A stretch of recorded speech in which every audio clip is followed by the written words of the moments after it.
Hello friends, तो आज हम बात करेंगे theories of interest unit 4 ABM का जो है मॉड्यूल ए चैप्टर। तो इसमें क्या क्या समझेंगे, ये सब काफ़ी इंपॉर्टेंट चैप्टर है, इसको ध्यान से समझिएगा।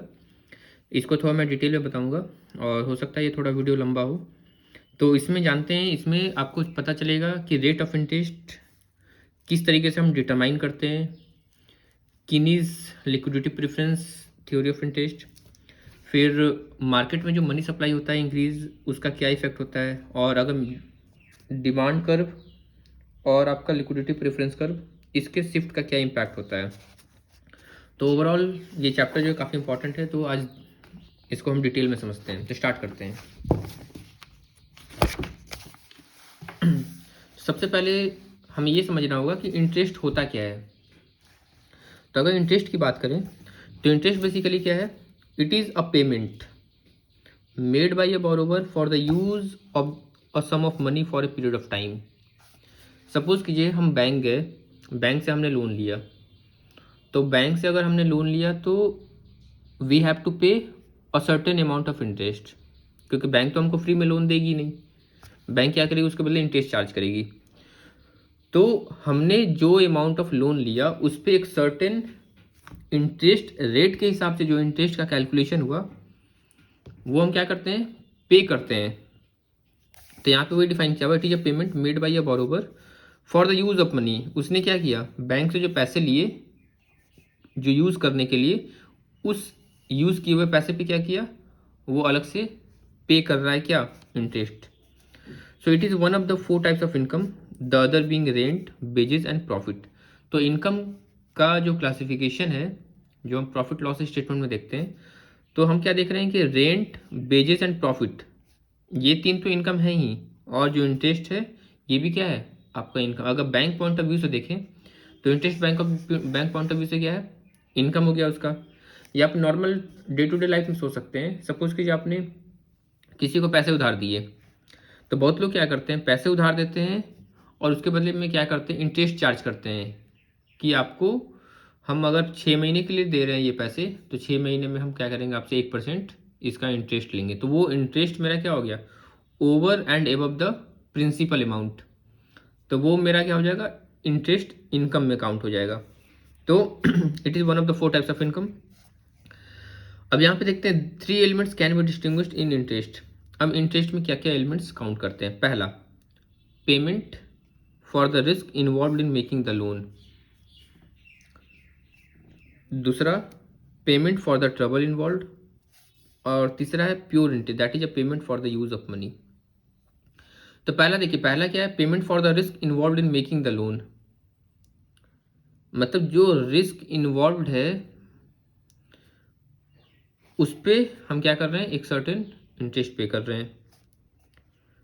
फिर payment for the trouble involve, जो ट्रबल, सपोज कीजिए किसी भी तरह का अगर कोई सिचुएशन आता है जो फेवरेबल नहीं है, तो उस पार्टिकुलर में क्या होता है, अगेन उस सिचुएशन में हम इंटरेस्ट का कैलकुलेशन करते हैं।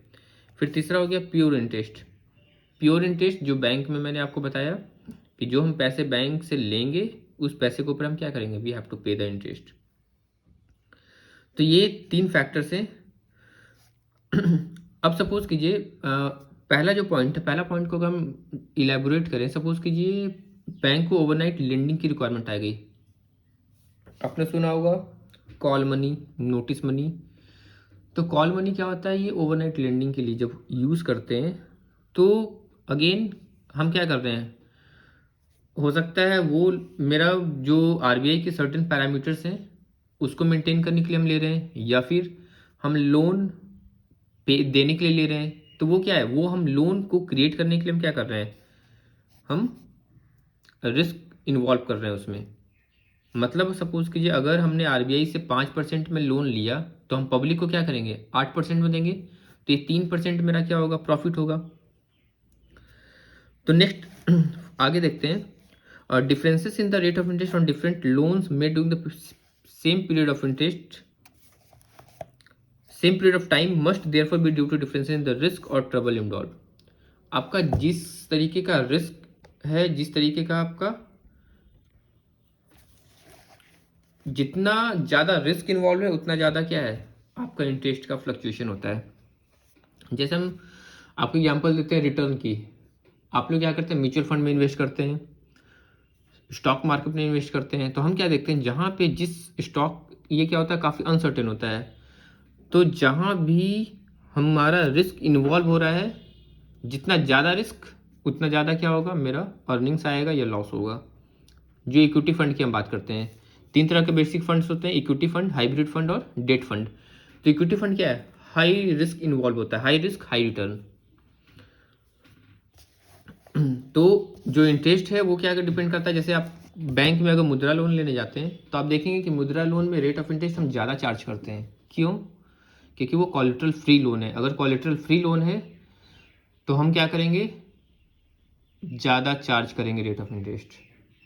अदरवाइज आप लीजिए, आप सपोज कीजिए आपने प्रॉपर्टी मॉर्गेज किया बैंक के पास, उसके बदले में आप लोन लिया, तो आप देखेंगे कि उसमें रेट ऑफ इंटरेस्ट क्या होगा, आपका कम होगा, क्योंकि वो लोन क्या हो गया, सिक्योर्ड हो गया।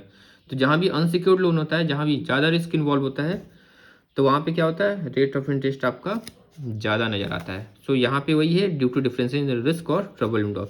दस the rate of interest charge by money lender और ऑन एन अनसिक्योर्ड लोन, मैंने ये समझाया आपको, मुद्रा वाला एग्जांपल देखिए, will be higher than the rate charge by bank to one of its customer can offer satisfactory collateral security. Next, classical theory of rate of interest. तो classical theory of rate of interest, इसको हम otherwise demand and supply theory भी बोलते हैं। किसने propound किया था, Marshall and Fisher. Marshall and Fisher जो इकोनॉमिस्ट हैं, इन्होंने क्या किया था, इस थ्योरी को प्रोपाउंड किया था। अभी ये थ्योरी कहता क्या है, ये थ्योरी ये कहता है कि आपका जो रेट ऑफ इंटरेस्ट हम डिटरमाइन करेंगे, that is being determined by the equilibrium position. Equilibrium position किसका, डिमांड एंड सप्लाई का। और वो कौन से पैरामीटर पे हम लेंगे, तो वो सेविंग्स के पैरामीटर पे लेंगे। तो इस तरीके से हम डिफाइन करते हैं, ये थ्योरी क्या बोलता है, rate of interest is determined by the equilibrium of demand and supply of savings. The classical economists maintain that the interest is a price paid for the supply of savings to meet the demand for investment. और जो classical economist होते हैं वो क्या maintain करते हैं, that interest is a price paid for the supply of savings to meet the demand for investment. कितना अच्छा डेफिनेशन इन्होंने दिया है। आप क्या कर रहे हैं, प्राइस पे कर रहे हैं, किसके लिए, सेविंग्स को सप्लाई कर रहे हैं, उसके ऊपर आप प्राइस पर पे कर रहे हैं। इसको समझिएगा, सपोज कीजिए जो सेविंग अकाउंट के कस्टमर हैं वो क्या कर रहे हैं, बैंक में अपना सेविंग्स को डिपॉजिट कर रहे हैं, बैंक क्या कर रही है, उस पर आज के टाइम में 3% इंटरेस्ट दे रही है। अब 3% बैंक इंटरेस्ट पे कर रही है, तो ऑब्वियस सी बात है बैंक को क्या करना पड़ेगा, करना पड़ेगा, तभी क्या करेगी, वो इंटरेस्ट पे करेगी, साथ में उसका प्रॉफिट भी होना चाहिए। तो interest is a price paid for the supply of savings. Supply of savings किसने प्रोवाइड किया, कस्टमर ने, to meet the demand for investment. अब उसको क्या कर रही है, इन्वेस्टमेंट अगर हम लें तो इन्वेस्टमेंट आपका जो गवर्नमेंट सिक्योरिटीज में इन्वेस्टमेंट हो गया, या फिर जो लोन के फॉर्म में क्या कर रही है, बैंक इन्वेस्ट कर रही है, तो वो क्या हो गया, इंटरेस्ट हो गया। So this theory explain the determination of interest by analysing the real factor like savings investment. तो हम ये एट द एंड डिटरमाइन कर सकते हैं कि इंटरेस्ट रेट जो है उसका डिटर्मिनेशन कैसे होगा, अगर हम सेविंग्स और इन्वेस्टमेंट के रियल फैक्टर्स को एनालाइज करते हैं। अब पहला है डिमांड फॉर सेविंग्स, दूसरा supply for savings. Demand for savings में क्या है, it comes from the investor for investment in business activities. The demand for investment is high when the capital as a factor of production give high returns. जितना ज़्यादा आपका investment का demand high होगा, कब, जब आपको ज़्यादा रिटर्न मिलेगा। आप सपोज कीजिए आपने बैंक में अगर सेविंग डिपॉजिट में पैसे रखे, सेविंग अकाउंट में पैसे रखे, तो अगर बैंक आपको 4% इंटरेस्ट दे रही थी, तो आप क्या करेंगे, आप सोचेंगे कि आप पैसा बैंक में पार्क करें। आप देखेंगे कि कुछ बैंक्स हैं वो रेट ऑफ इंटरेस्ट, जैसे कोटक महिंद्रा बैंक, आप देखेंगे एडवर्टीजमेंट, ये क्या करती है, अप टू 6.5% सेविंग में क्या कर रही है, इंटरेस्ट पे कर रही है। तो जितना ज़्यादा आपका और बैंक जितना ज़्यादा क्या करेंगे, इन्वेस्टमेंट हाई रखेगी, उतना ज़्यादा क्या होगा, ये पैरामीटर हाई होगा। तो ये यहाँ पे लिखा हुआ है, the demand for investment is high. जब इन्वेस्टमेंट का डिमांड हाई है, व्हेन द कैपिटल, कैपिटल क्या है, as a factor of production, with the capital give high return. जब कैपिटल हाई रिटर्न देगा तो ऑब्वियस सी बात है इन्वेस्टमेंट का डिमांड क्या होगा, ज़्यादा होगा। How marginal productivity keeps decreasing with more and more dose of investing in the business enterprise as per the law of diminishing returns. As one has to pay interest on borrowed money, it is beneficial to borrow money only if marginal productivity of capital is more than the interest paid. अब यहाँ पे समझिएगा, as one has to pay interest on borrowed money, हमने एक amount borrow किया, उस पर क्या कर रहे हैं, इंटरेस्ट पे कर रहे हैं। So it is beneficial to borrow money only if marginal productive of capital is more than the interest paid. अगर बैंक 4% इंटरेस्ट पे कर रही सेविंग अकाउंट में, 3% इंटरेस्ट पे कर रही सेविंग अकाउंट में, तो वो तभी पे करेगी जब उसको प्रॉफिट होगा। अगर वो 4% में दे रही है और अगर उसको प्रॉफिट नहीं हो रहा है, इसका मतलब क्या है, इसका मतलब ये है कि वो वाइबल सिचुएशन नहीं है। तो यहाँ पे वही लिखा है कि हम कब वो करेंगे, जब आपका मार्जिनल प्रोडक्टिविटी कैपिटल का क्या हो, ज़्यादा हो एज कम्पेयर टू इंटरेस्ट पे। पता चले हम 10,000 इंटरेस्ट हम पे कर रहे हैं, मेरा अर्निंग्स 9,000 है, तो that is a loss situation. There will be equilibrium at a point where marginal productivity of capital equal the rate of interest. Next आपका सप्लाई ऑफ सेविंग्स, ये डिमांड था। डिमांड ऑफ सेविंग कहाँ से कर रहे हैं, फ्रॉम इन्वेस्टर्स। किसके लिए, इन्वेस्टमेंट करने के लिए। सप्लाई ऑफ सेविंग्स कौन करेगा, जिसका कंजम्पशन के बाद एक्सेस अमाउंट बच रहा है। Supply for investment comes from the savings of those who have excess of income over consumption. अब मेरा मंथली का 20,000 इनकम है, मैंने क्या किया, 20,000 में से मेरा पर मंथ 15,000 मेरा कंज्यूम हो गया इन डिफरेंट एक्टिविटीज़। तो 5,000 जो है, 5,000 क्या है, I can contribute for the savings. वो 5,000 हम क्या कर सकते हैं, सेविंग्स में कंट्रीब्यूट कर सकते हैं। So savings depend on various factors like capacity to save, willingness to save, income level. अब दो तरह के लोग होते हैं, एक होते हैं कि 20,000 इनकम है उनका, वो 15,000 अपना सारा एक्सपेंडिचर कट आउट करके फिर 5,000 सेविंग्स भी करते हैं। एक होते हैं 20,000 इनकम उनकी और उनका जो एक्सपेंसेस है वो 25,000 है, 30,000 है, तो वो क्या करते हैं, वो एक्सेस मनी जो उनका इनकर हो रहा है वो क्या करते हैं, बोरो करते हैं फ्रॉम मार्केट, फ्रॉम रिलेटिव्स। तो इसमें आपकी क्या आ गई, विलिंगनेस आ गई, इसमें आपकी क्या आ गई, कैपेसिटी आ गई। पहले की इसकी अगर बात करें तो विलिंगनेस थी आपकी सेविंग करने के लिए, तभी आप क्या कर रहे थे, 15,000 खर्च कर रहे थे, 5,000 आपने बचाया किसी भी तरह से। दूसरा capacity to save, second case में क्या है कि आपके पास कैपेसिटी नहीं है, आप देख रहे हैं इनकम 20,000 है, एक्सपेंडिचर आपका 25,000 30,000 है। लेकिन इंटरेस्ट में क्या होता है, इंटरेस्ट रेट में सेविंग्स एक इंपॉर्टेंट पैरामीटर, सेविंग में इंटरेस्ट रेट एक important parameter. So interest rate is an important factor in savings. People save more if they get benefit of high rate of interest, जैसे मैंने आपको बताया कोटक महिंद्रा का जो एग्जाम्पल दिया आपको। नेक्स्ट है इक्विलिब्रियम। इक्विलिब्रियम पोजीशन कब आएगा, जब दोनों क्या होगा, बैलेंस कंडीशन, मतलब सप्लाई ऑफ सेविंग्स और डिमांड। सप्लाई ऑफ सेविंग कब इंक्रीज करेंगे, जब आपको इंटरेस्ट ज़्यादा पे करेंगे। तो यहाँ पे देखिए, for a particular level of income the supply of savings increases with increase in interest rate. Supply of savings कब इंक्रीज होगा, जब इंटरेस्ट रेट उसको ज़्यादा मिलेगा। एज ए कस्टमर अगर हमें इंटरेस्ट रेट ज़्यादा मिलेगा तभी हम क्या करेंगे, वहाँ पे सप्लाई करेंगे। But this increase in interest rate decreases the demand for savings. Supply तो इंक्रीज हो गया, लेकिन ये जो इंटरेस्ट रेट ये क्या करेगा, डिमांड फॉर सेविंग्स को डिक्लाइन करेगा। और ये किसके लिए है, ये डिमांड फॉर सेविंग किसके लिए होता है, इन्वेस्टमेंट के लिए, for business activities. So this decrease in demand result in the interest rate going down which in turn reduces the supply. और जब डिमांड डिक्रीज होगा तो ऑब्वियस सी बात है इंटरेस्ट रेट क्या होगा, वो डाउन जाएगा। और जब इंटरेस्ट रेट डाउन जाएगा which in turn reduces the supply. So that interest rate at which demand and supply are equal is the equilibrium interest rate. तो इक्विलिब्रियम इंटरेस्ट रेट क्या होगा, जिसपे डिमांड और सप्लाई क्या होगा, इक्वल होगा। So for a different level of income there will be different equilibrium interest rate. अब ये हमने क्या किया, एक पार्टिकुलर लेवल ऑफ इनकम लिया था। अब इनकम लेवल जैसे जैसे वेरी करेंगे वैसे वैसे क्या होगा, आपका ये शिफ्ट होगा। नेक्स्ट आपका Keynes liquidity preference theory of rate of interest. So Keynes ने क्या बोला, इनकी जो बुक है the general theory of employment interest and money, इस बुक में इन्होंने डिफाइन किया, J M Keynes gave a new view of interest. इन्होंने इंटरेस्ट को एक नए तरीके से देखा। उन्होंने क्या बोला, that the rate of interest is purely monetary phenomenon and is determined by the demand for money and supply of money. कितना बढ़िया डिफिनेशन इन्होंने दिया, जिसको हम लिक्विडिटी प्रेफरेंस थ्योरी भी बोलते हैं। तो कीनीज का जो लिक्विडिटी प्रेफरेंस थ्योरी क्या बोलता है, इन्होंने कहा कि rate of interest is completely monetary phenomenon, मतलब कम्प्लीटली मनी पर डिपेंड कर रहा है और मनी का फैक्टर है, साथ ही साथ जो डिमांड सप्लाई है ये क्या कर रहा है, इसको डिटरमाइन कर रहा है। सो इस थ्योरी को हम क्या बोलते हैं, liquidity preference theory. So the demand for money is a two asset economy. In order to explain the demand for money and interest rate determination, Keynes assumed a simplified economy where there are two assets which people can keep in their portfolio balance. अब उन्होंने क्या बोला कि demand for money और interest rate को determine करने के लिए उन्होंने एक सिंप्लीफाइड इकोनॉमी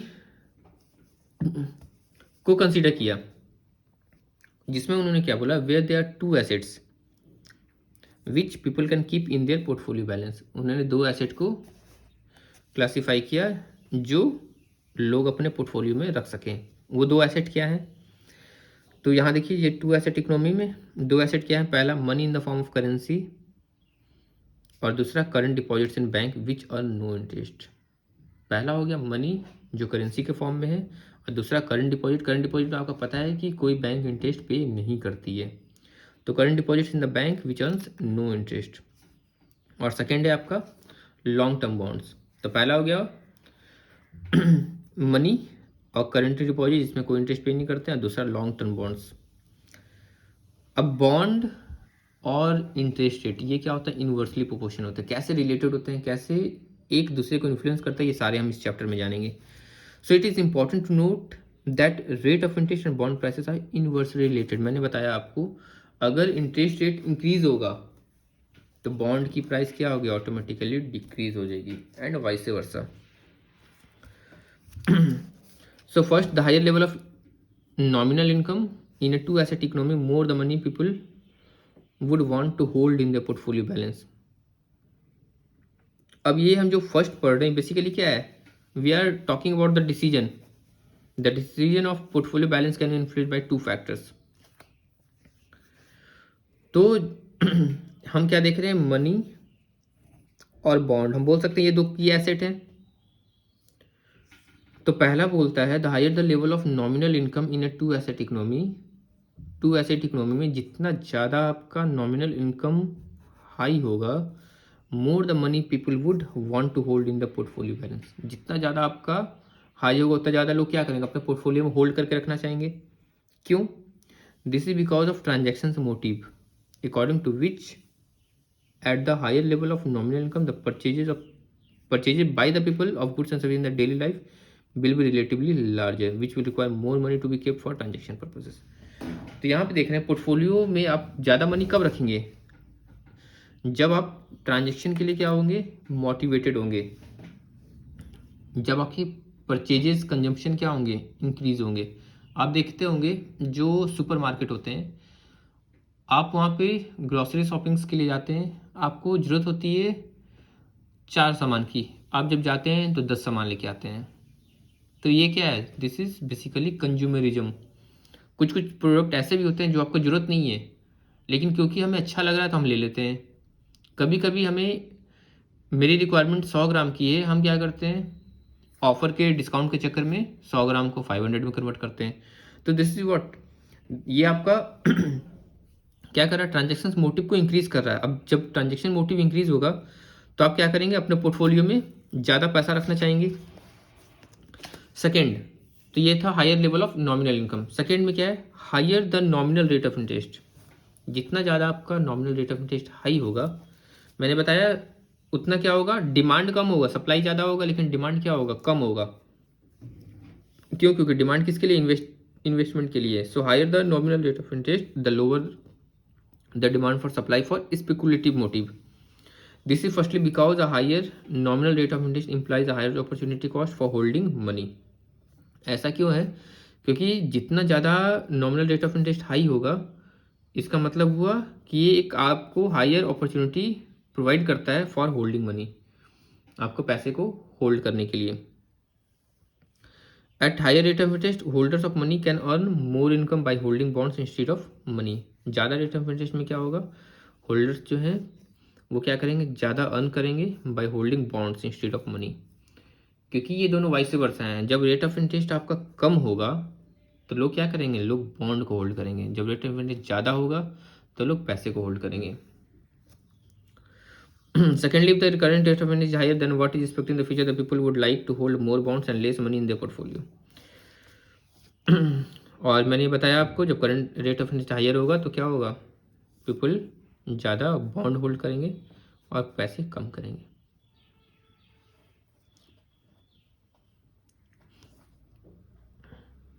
और ये बात कर रहे हैं हम फ्यूचर की। अगर हमको लग रहा है कि फ्यूचर में रेट ऑफ इंटरेस्ट हाई हो सकता है तो लोग क्या करेंगे, ज़्यादा बॉन्ड होल्ड करना स्टार्ट कर देंगे और पैसे कम कर देंगे।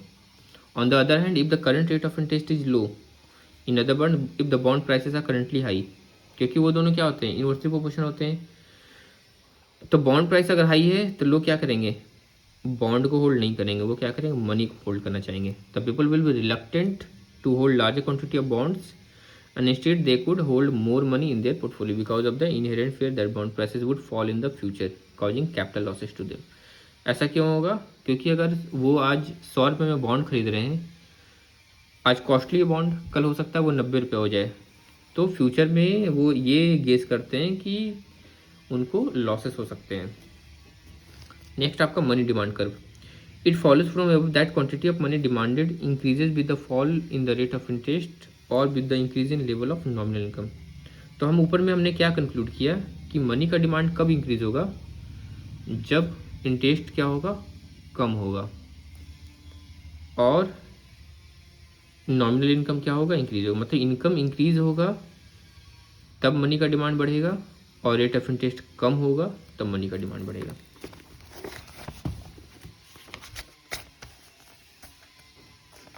अभी हम देखते हैं डिमांड कर्व।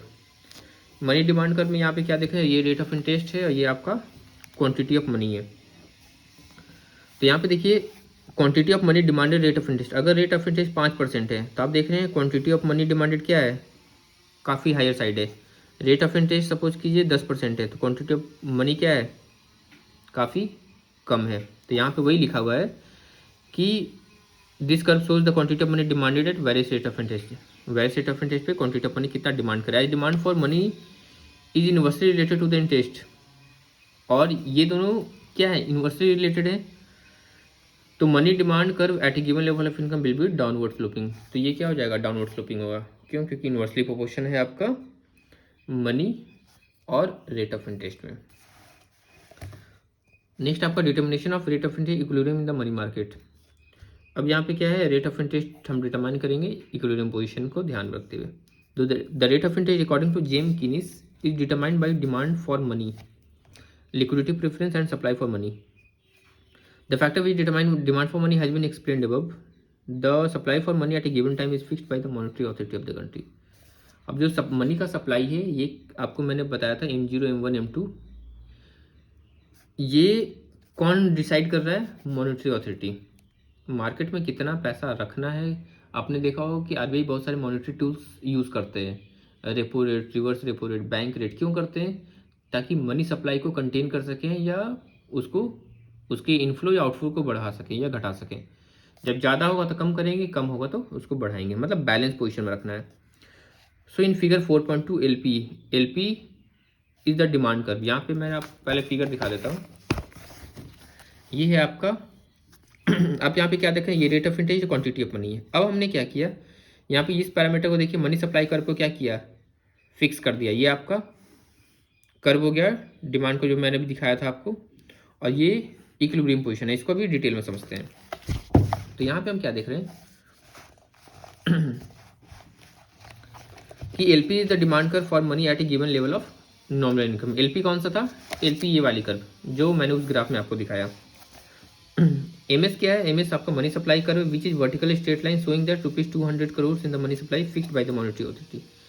अब जो हम क्या कर रहे हैं, एमएस को कांस्टेंट ले रहे हैं। एमएस को कांस्टेंट लेने का मतलब ये हुआ कि हम उसको कांस्टेंट क्यों ले रहे हैं, क्योंकि जो मॉनेटरी अथॉरिटी है उन्होंने क्या किया, मनी सप्लाई फिक्स कर दिया।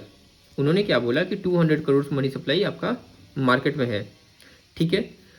It will be seen that quantity of money demanded equals the given money supply at 10 rate of interest. तो आप यहाँ पे क्या देखेंगे कि एक पर्टिकुलर रेट ऑफ इंटरेस्ट जो इक्विलिब्रियम पोजीशन था, किस पोजीशन पे था, यहाँ 10% पे।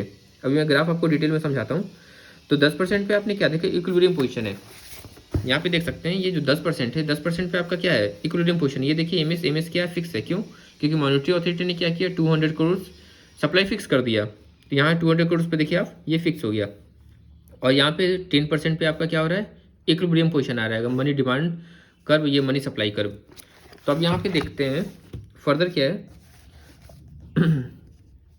So the money market is in equilibrium at 10% rate of interest. They will disequilibrium if the rate of interest is higher or lower than 10%. तो हम जैसे ही 10% से ऊपर या नीचे जाएंगे तो इक्विलिब्रियम पोजीशन क्या हो जाएगा, डिस्टर्ब हो जाएगा।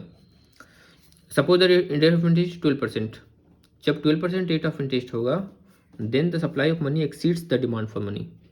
आप समझिए बात को, जब रेट ऑफ इंटरेस्ट मैंने इंक्रीज किया तो रेट ऑफ इंटरेस्ट जब इंक्रीज करेंगे तो मैंने आपको क्या बताया था, सप्लाई क्या होगा, इंक्रीज। क्यों? क्योंकि लोग अपना पैसा को क्या करेंगे, पार्क करना ज़्यादा स्टार्ट कर देंगे बैंकिंग सर्विसेज में या किसी भी प्लेटफॉर्म पे जहाँ पे रेट ऑफ इंटरेस्ट उनको ज़्यादा मिल रहा है। तो सप्लाई ऑफ मनी क्या हो जाएगा, एक्सीड करेगा, डिमांड क्या होगा, कम होगा।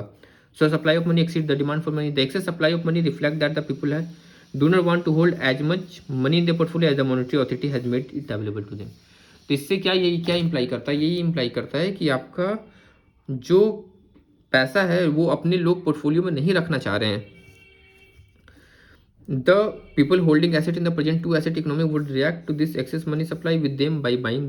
तो वो क्या करेंगे, अब उनके पास एक्सेस मनी होगा तो मैंने आपको बैंकिंग का एग्जांपल दिया, वो सेविंग में पार करेंगे। बट हम बॉन्ड और मनी के बीच की बात कर रहे हैं।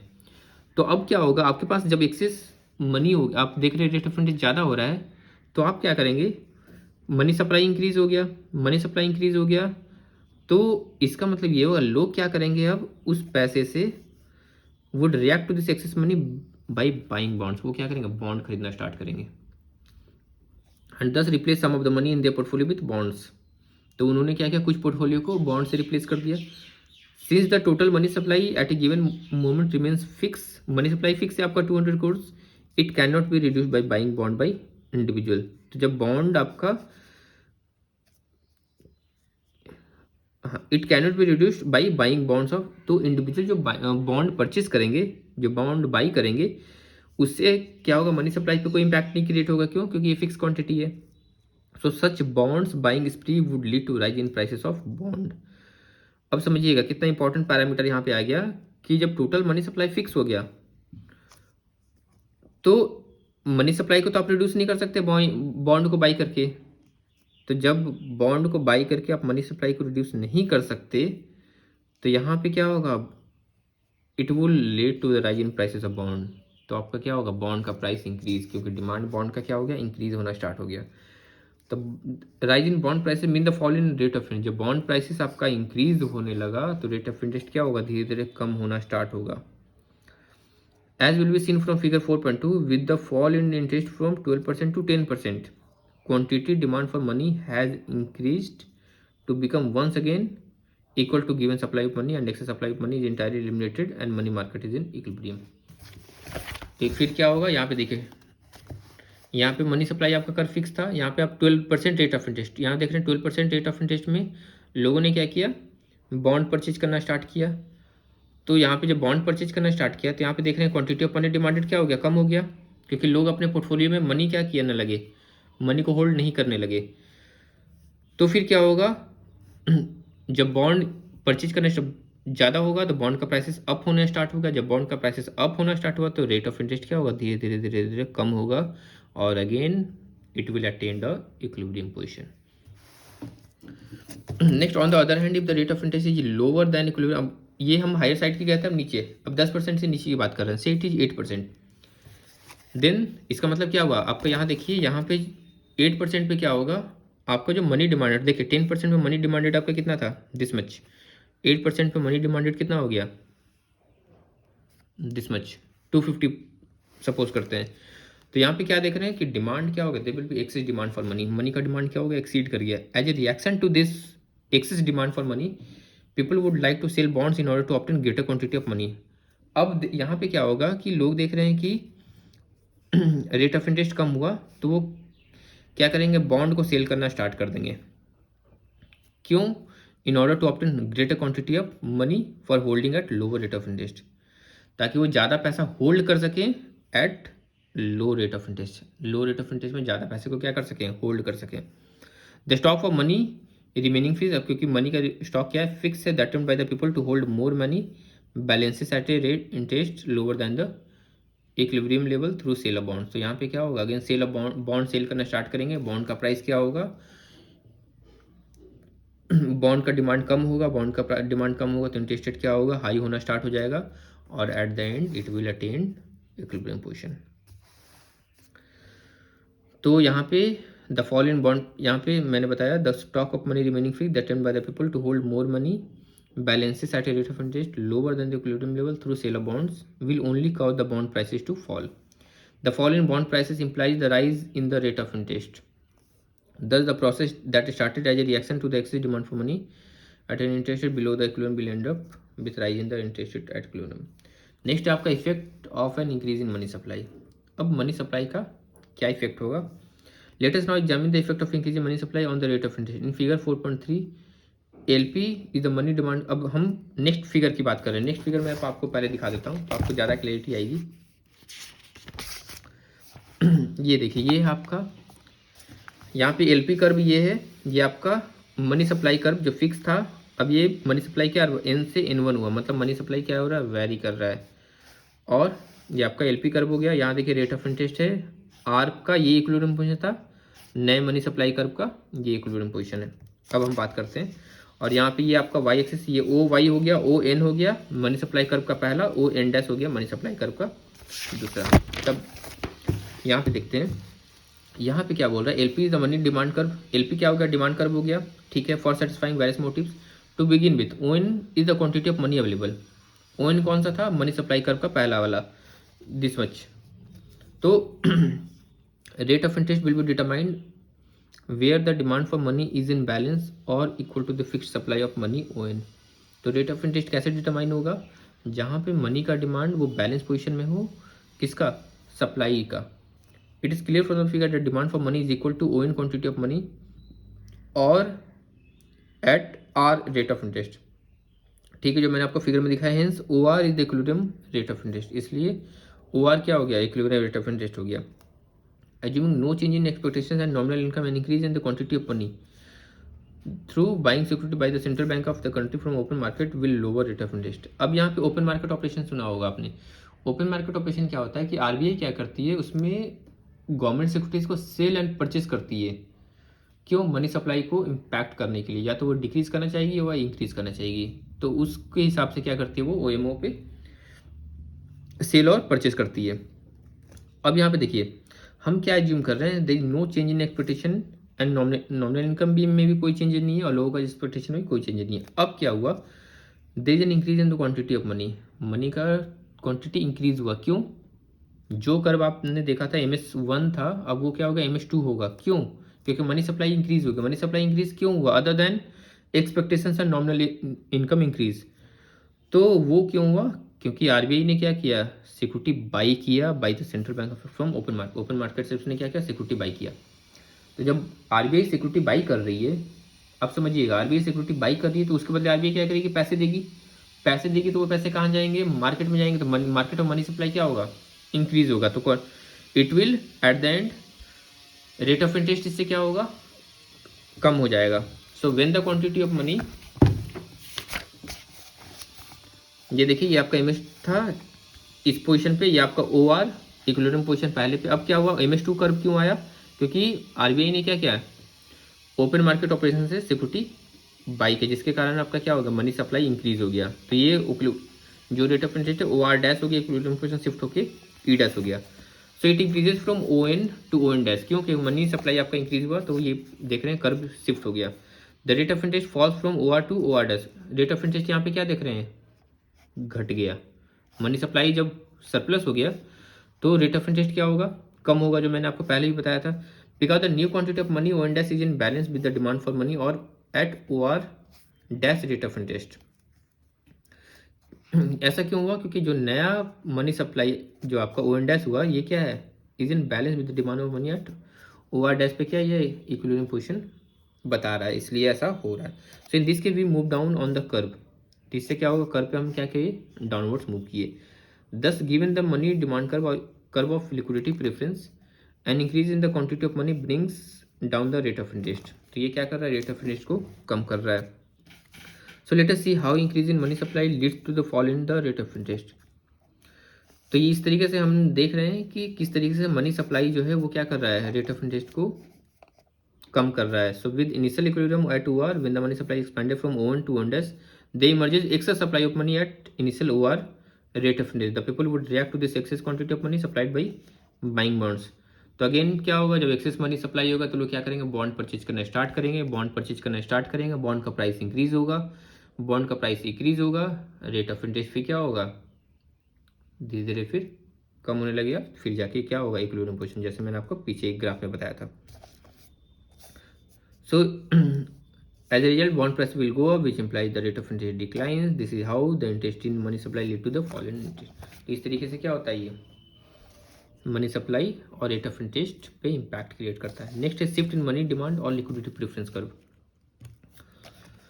नेक्स्ट यहाँ पे क्या देख रहे हैं, the position of money demand curve depend upon 2 factors. पहला फैक्टर क्या है, लेवल ऑफ नॉमिनल, या तो इनकम पे आपका वेरिएशन हो. दूसरा expectation about change in bond price. क्योंकि सारा गेम क्या होता है, फ्यूचर एक्सपेक्टेशन पे. आप सुने होंगे, अगर सपोज स्टॉक मार्केट में एक रूमर फैला दिया गया कि tomorrow Cipla company is going to have an agreement with XYZ company. अब लोग क्या करेंगे, लोग धड़ाधड़ स्टॉक परचेज करना स्टार्ट कर देंगे.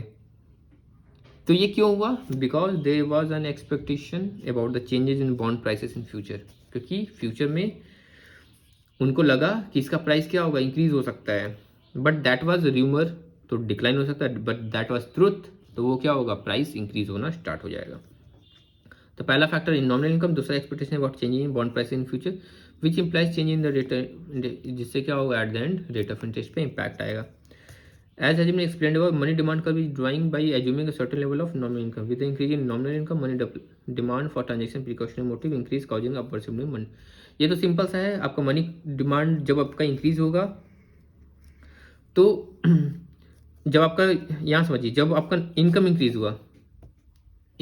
हुआ, आपका मनी डिमांड क्या होगा, इंक्रीज होगा, जिसके कारण मनी डिमांड कर्व क्या होगा, वो ये जो डिमांड कर्व है ये क्या हो जाएगा, यहाँ पे शिफ्ट हो जाएगा. मैं अभी ग्राफ में दिखाता हूँ आपको. ये है ग्राफ. यहाँ देखिए, यहाँ पे मनी सप्लाई आपका फिक्स है. यहाँ पे क्या हो रहा है कि LP1 मनी डिमांड कर्व पहले LP1 था, अब क्या हो गया, ये शिफ्ट हो गया, LP2 पे चला गया. क्यों, क्योंकि मनी डिमांड क्या हुआ, इंक्रीज होना स्टार्ट हुआ. So shift in money demand curve. और what is called liquidity preference curve can also be caused by changes in the expectation of people regarding changes. पहला मैंने आपको बताया मनी, जो पहला फैक्टर क्या था, मनी, नॉमिनल इनकम. पहले केस में हमने देखा कि नॉमिनल आपका इनकम इंक्रीज हुआ तो आपका मनी डिमांड क्या हुआ, इंक्रीज हुआ, जिसके कारण डिमांड कर्व क्या हो गया, अपवर्ड्स हो गया. दूसरा फैक्टर हम बात कर रहे हैं फ्यूचर एक्सपेक्टेशन की.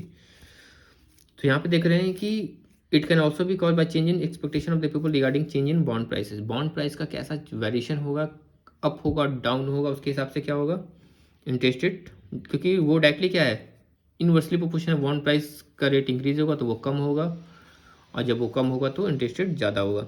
सो if some changes in events lead to people on balance to expect high rate of interest in future then they had previously suppose the money demand और liquidity preference for speculative motive will increase which will bring an upward shift. Again क्या होगा, अगर आपको future में लगेगा कि आप ज़्यादा पैसा कमा सकते हैं दैन द प्रेजेंट सिनारियो और than what we had opted in the past, so automatically क्या होगा, रेट ऑफ इंटरेस्ट पे इम्पैक्ट क्रिएट करेगा, ये हायर होना स्टार्ट हो जाएगा. यहाँ पे देख रहे हैं ग्राफ में पहले रेट ऑफ इंटरेस्ट क्या था, OR at equilibrium position E. अब यहाँ पे रेट ऑफ इंटरेस्ट क्या हो गया, हाई हो गया, it will shift to position F. So इससे क्या होगा, money demand curve upward shift हो गया और liquidity preference curve and this will raise the rate of, जिसके कारण क्या हो गया, रेट ऑफ इंटरेस्ट पे वेरिएशन, क्योंकि मनी डिमांड कर्व क्या हो गया, आपका शिफ्ट हो गया. Next, assuming that the quantity of money remain unchanged at ON, the rise in the money demand of liquidity preference curve from LP1 to LP2, the rate of interest rises from OR to OH because at OH the new speculative demand for money is in equilibrium with the supply of money at ON. It is worth noting that when the liquidity preference curve rises from LP1 to LP2 the amount of money held does not increase. जब आपका liquidity यहाँ पे आप देख रहे हैं, मैंने पहले एक्सप्लेन कर दिया आपको, यहाँ पे देख रहे हैं क्या कि when the liquidity preference curve rises, जब LP1 से LP2 पे शिफ्ट किया, the amount of money held does not increase. इसको आप यहाँ से समझ सकते हैं। यहाँ पे देख रहे हैं ये जो पोजीशन था, यहाँ पे देखिए, इस यहाँ पे क्या है, at this rate of interest money quantity of money demand is what, this much ON। But again इस ये तो कर्व तो शिफ्ट हो गया, लेकिन हायर रेट ऑफ इंटरेस्ट पे भी क्या हो रहा है, जो क्वांटिटी ऑफ मनी है वो क्या है, सेम है। तो यहाँ पे ये काफ़ी इंपॉर्टेंट पॉइंट्स है कि when the liquidity preference curve rises from LP1 to LP2 the amount of money held does not increase, amount of money increase नहीं हुआ। It remains ON as before, जैसे पहले ON था, जैसे मैंने दिखाया अभी आपको। Only the rate of interest rises from OR to OH to equilibrate the new liquidity preference और money demand with the available quantity of money ON। तो यहाँ पे क्या है, देखें, only the rate of interest क्या हुआ, राइज किया OR से OH, क्यों, ताकि नया इक्विलिब्रियम पोजीशन नए लिक्विडिटी प्रेफरेंस के हिसाब से वो मेंटेन कर सके। तो ये आपका था कीनीज लिक्विडिटी प्रेफरेंस थ्योरी।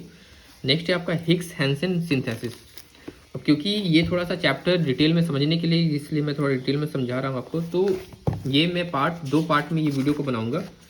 यहाँ पे हम आगे देखेंगे हिग्स हैंसन में, समझेंगे क्लासिकल थ्योरी, फिर कर्व, फिर ये आपका चैप्टर खत्म हो जाएगा। तो नेक्स्ट हम वीडियो में ये समझते हैं थोड़ा डिटेल में। तो इसी के साथ मैं आज का वीडियो समाप्त करूंगा दोस्तों, मिलते हैं नेक्स्ट पार्ट में। धन्यवाद।